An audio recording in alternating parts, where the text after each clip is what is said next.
ఈ నెల 12వ తేదీన దర్శిలో జరగనున్న దేశవ్యాప్త సార్వత్రిక సమ్మెను జయప్రదం చేయాలని కోరుతూ సోమవారం దర్శి పట్టణంలోని గుజ్జుల సరళాదేవి భవన్లో ఏఐటీసీ ఆధ్వర్యంలో సమ్మె గోడ పత్రికలను ఆవిష్కరించారు. సందర్భంగా నిర్వహించిన సమావేశంలో ప్రకాశం జిల్లా ఏఐటీసీ ప్రధాన కార్యదర్శి కొత్తకోట వెంకటేశ్వర్లు ముఖ్య అతిథిగా పాల్గొని ప్రసంగించారు.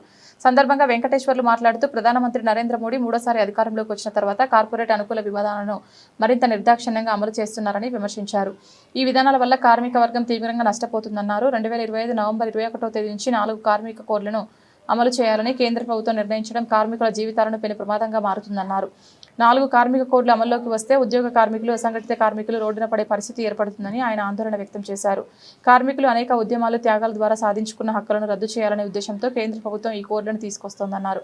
కార్మికులను కట్టుబానిసలుగా మార్చే ప్రయత్నమే ఈ 4 కోడ్లని ఆయన విమర్శించారు.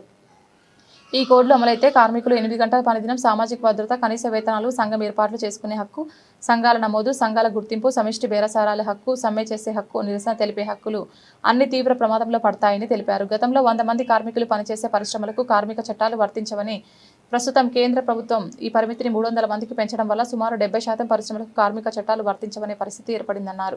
ఈ పరిస్థితులను ఎదుర్కొనేందుకు అన్ని కార్మిక సంఘాలు ఐక్యంగా ముందుకు వచ్చి ఈ నెల 12వ తేదీన జరగనున్న దేశవ్యాప్త సార్వత్రిక సమ్మెను జయప్రదం చేయాలని ఆయన పిలుపునిచ్చారు.